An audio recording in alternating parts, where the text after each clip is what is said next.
Okay, this is part 2. I'll do a little test. So this, you can see, is a wand, which in my view is going to be for like a feather fan. I was going to say a turkey fan feather because I've got a whole bunch of turkey feathers, but you know, a feather wand, feather fan. So here's a flat piece in here, right? You can see it's kind of concave in there so that the quills can set. And actually what will happen is I'll put like either a leather or a bone or a wood or some kind of piece across here, right, that those will be bound to, and then they can, but then the quills also, the middle ones can be also secured in that unit there. But we're going to look at the handle today because this is part 2 of wrappings. And since we did part 1 of wrappings, I went ahead and used that same kind of yarn, that same weave, right, from the same skein, and I just went ahead and put the underbase on here, right? A little hole, make a little something to hang, possibly. Okay, well, let's see.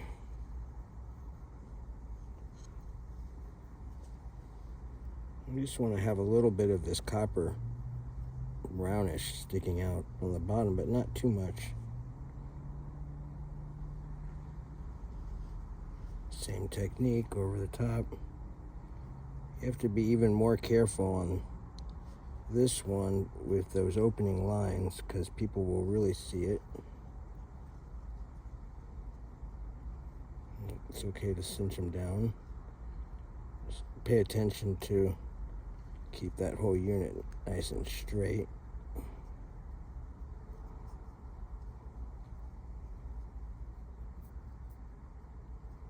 Okay. And also, the thread underneath, the wool underneath, is gonna want to make the new one follow the patterns in its grooves. So it's actually a little harder to do the over layers precisely than it is to do the first one.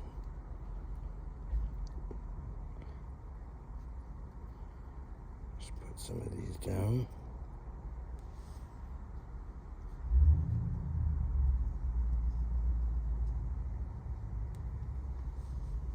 Okay, I'm gonna do this for a little bit and then come back to the next step. Okay, just want to come back for a moment and show where I'm at. Got this under layer that's laying in, and it's tight enough. I might actually do a double layer and come back over the whole thing. This is going to be long. See, it's only a little bit left on this end, and there'll only be a little bit left on that end. So it's a long piece, and I'll pause it here in a moment and continue on some work. That only took me about a minute, but all of that adds to the video, so it's okay. But what I want you to see is that, see, it's harder to get them tight when they go over the base layer because it'll want to follow the natural grooves in the base layer, so you just have to work with it.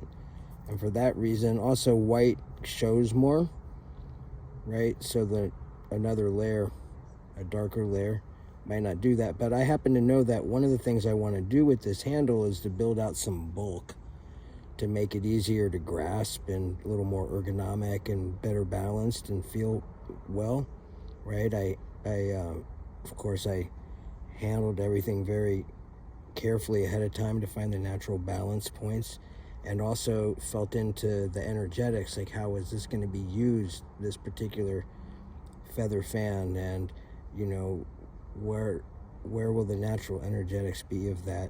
One just learns that by intuition more than anything, I think, at any rate. So I'm going to go back to wrapping this, but that's something you just want to be aware of, the tightness of this, and also just to show you where I'm at, and that you'll see in the next stage I'll go all the way down, and then I think I'm going to come back over it actually, right? So we'll be back in a moment. Build out some bulk. Okay, back. You can see the completed second layer. The technique is exactly the same for starting and ending the pieces, each wrap Oh, you can see what happens on the back side if you're not careful. I warned about that. I'm not too worried about it though, because on the ends here and here, which are going to be what you see, those are pretty tight.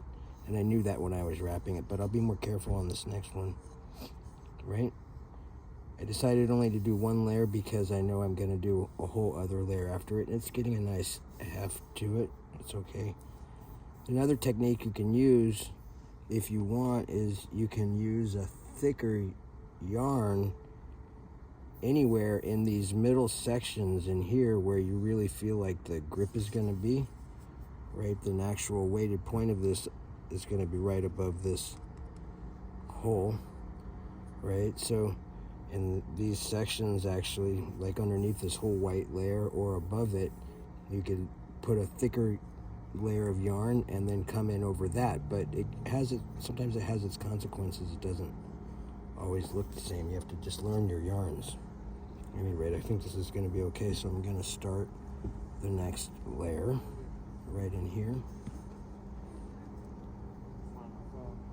You might hear a car outside. Hold on a second. Okay, you see I've got that one tied on there. And now, I just want to talk about energetics a little bit, because when we're amulet crafting, we have an agenda, right? We have an agenda for the amulet itself, which could also, part of that agenda could just be to be a vehicle for agendas. A lot of things like turkey feather fans and wands and yodayim, like a Torah yod, things like that. That's actually what they are. They're meant to be amplifiers and carriers of the invoked agenda of the moment. Another word for agenda could be prayer, right? An aspect of that. But this is important, I think, because a lot of times people lose sight of this very practical nature of amulet crafting, the agenda, because that's the whole purpose. Otherwise, why do it, right? We're trying to create a positive outcome, hopefully. I'm not, of course, going to help people learn how to make amulets that are designed to cause harm, although that they can be made. But at any rate, we have an agenda. So for me, I'm pretty much thinking the whole time on the purpose and the focus of the agenda. And everybody does that in their own way. I certainly try to get clear and get all my own stuff out of the way. In this case, I might actually keep this piece for myself. So I'm kind of thinking on some things, but even that as objectively as possible, because you just want to be clear. But clear is not the same as inhuman. Let's see here, I got to pay attention to this backside. But, so we have to be compassionate with ourselves in our crafting. Don't try to be something we're not. But it's an opportunity. I'm just going to patch in. This is some threads, you'll feel them. Hold on, I'll come back to that other thought. But some threads, you'll feel them. They can blend into those grooves a little bit. And they've got more ability to cinch in without.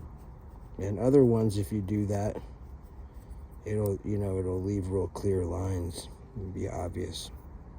In this case, it just blends in, but you still have to be careful. Now I'm going to come back to the main thread. So you get like the agenda of the amulet. That's the whole purpose, and that is on every level. That's certainly like our energetics and what we think about or don't think about. How much we prepare ourselves or don't prepare ourselves for the crafting. And it's also about on a really practical level.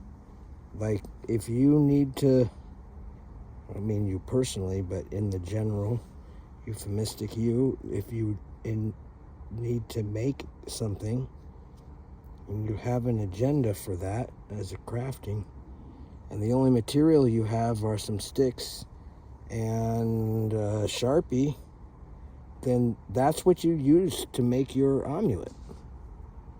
And there are many, many, many, many, many, many, many in the countless levels of many examples, certainly in Jewish history and Kabbalistically, of exactly this. Amulets for the most serious of illnesses, as well as amulets like ketubot, like the ketubah, the marriage document, which is a contract. But then there is kind of a way where the ketubah itself is an amuleted piece. The tradition works with it this way, and our mythos works with it this way. And sometimes those are written, as we know, and they're just such beautifully handcrafted Teodot documents with the most beautiful art. And sometimes they would be handwritten in ink on piece of paper. And in some cases where paper was very rare, they'd be handwritten in ink on the back side of a piece of paper. Because sometimes you actually just have to get it done. And then people would hold those. It's a legal document, but also it's an amuleted piece. Sometimes they would get, another piece made, or they would get it redocumented, but the original piece they always would keep, not only for sentimental reasons. So sometimes we just have to work with what we've got. And sometimes we have the ability to bring more elegance and beauty to our amulets. But at all times, it's about the agenda, which is another way to say the prayer, right? The prayer for the piece. So right now I'm making a video, and so part of my prayer for this piece is about my work and my natural life stage and career stage changes, and what will this mean for me living in Eretz Yisrael, living in Israel at least part of the year, right? I'll have to refine my center in everything, because that's its own place and its own people and even its own Judaism. But my arrow and my trajectory has always been aiming in that direction. So, without thinking about the particulars of any of that, I'm just allowing my energies to open to that incoming light and feeling my guides. Whatever your relationship is to that, your guides. Some people have deeper, more intentional, some less. However you think of it, it's okay. But to let your heart guide that and feel the truth in that. Right? And then since I'm a Kabbalistic rabbi type person, I have my own relationships to what kind of prayers and meditations and kavanot are put into these things that I'm working at all times, even while I'm making this video. My brain is doing many things at the same time, simultaneously davening. On a personal level, I think that's a neurodivergent strength. And that I have, but I think that shows up strongly in the Jewish spiritual tradition and in the Kabbalistic, which is a Jewish spiritual tradition, in the Kabbalistic tradition, neurodivergence. I mean, it shows up so strongly that we have whole meditations designed to create a state of neurodivergence so that people can do exactly what I'm talking about.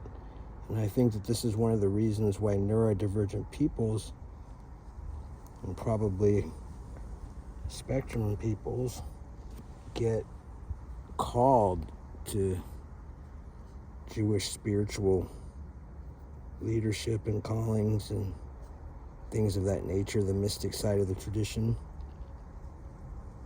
because there's a natural place there for us, right? At any rate, I'm gonna finish this one off and I'll be right back. Okay, back again. You can see I've got this third wrap, this blue, what I call lineage blue, just because it's the blue of my lineage, right? All complete, and I think that came out pretty good,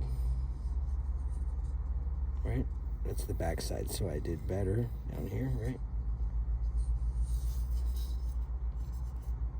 Sometimes I like this tapered feel at the end, because I note that, well, it's hard to see, I note that my pinkies tend to grab on in there, and I like that. What I don't like from an aesthetic perspective is the way that the white layered in. It's exactly the same wool as the copper brown, but the lighter colors always show more, so I might actually come in and do a little something different in here. Plus, I'm not feeling complete energetically with my intentions, even for a base layer for this, partly because I'm distracted by making a video, but also I just feel like something more wants to come from it. You just kind of learn to pay attention to that, even though this is an evolving piece. Sometimes pieces I make, they come super quick, and sometimes they evolve over time, and sometimes they evolve over a long time. This one I think will evolve over the summer, I would bet. I have to wait for the rest of the turkey feathers to drop. At any rate, I'm going to come and look and see if I want to do something on these edges, and I'll be back. Okay, actually, I'm going to start this again. I did decide to come in over it, but I just want to show how I did it, because it's partly structural. But the other thing is, every time that I feel like, you have to learn the distinction between your artistic O and your energetic, intuitive O. But at any rate, I was like, now I understand, because I actually started this one right on the inside of where that white and the copper came together in that joint, and basically it sealed it, and then I've come over the top. It's laying in super nice, as you can see, and also it's cinching down the white. For some reason, it just bulked out a little bit more on these edges, maybe because it was the second layer. That's not uncommon. And so it's cinching it down, and as it's cinching it down, it's interesting. I can feel in me, I'm like, oh, okay, firming. So there's something in this piece actually that wants to be firming. And I'm going to honor that and do it. But also from an artistic perspective and from a structural perspective, it's serving several purposes. So we'll come back. Okay, now we're almost done. So that worked out pretty well. All right, now I'm just going to put a little trim on it right in here.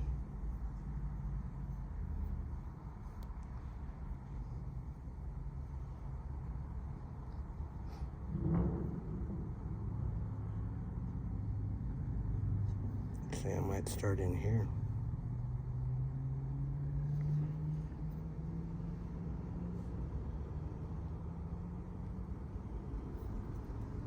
See, just leave a little edge of that copper there.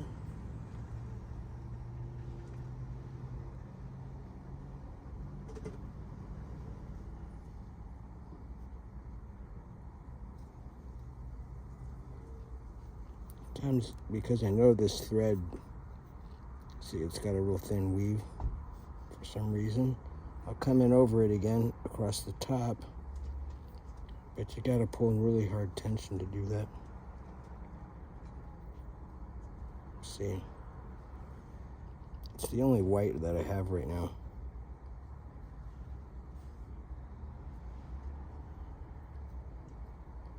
But I really want it here for the white, for many reasons.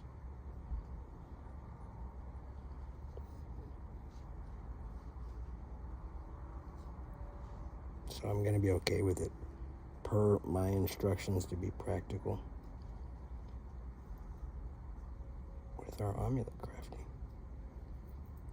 Okay.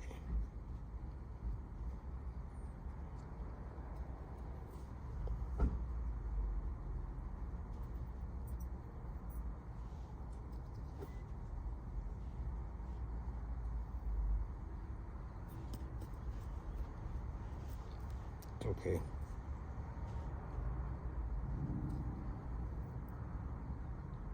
I forgot I have to tie it off. And I need those wines to do that.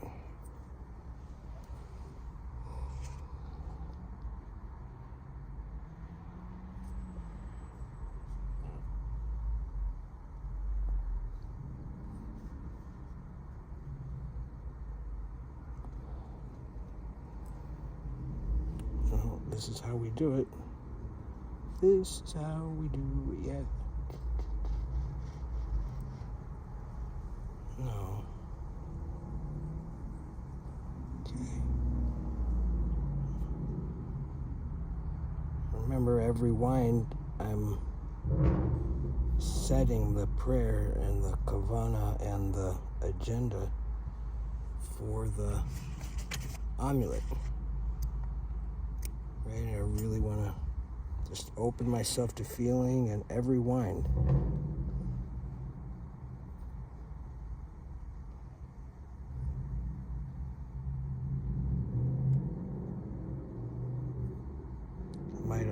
Might have made a mistake because the motorcycle up there. The thread I use for my loop thread, I've used a few times. The thread I use for my loop thread, I've used a few times, and it might break, but let's see.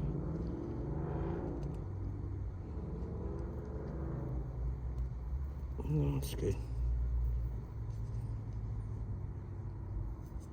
If you have to come in and do this by hand, like this, I mean, it's all by hand, but you know what I mean?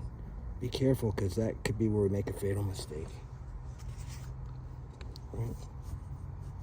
Uh-oh. I got kind of quiet because, you know, it's a really big energy day. There's a lot going on in the world.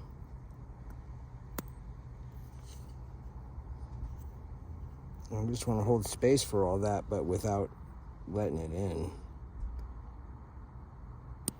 Sometimes amulet crafting for me, or any kind of crafting, but especially amulet crafting, because the kavana, the intentionality is so important and becomes the primary part of the process, of course.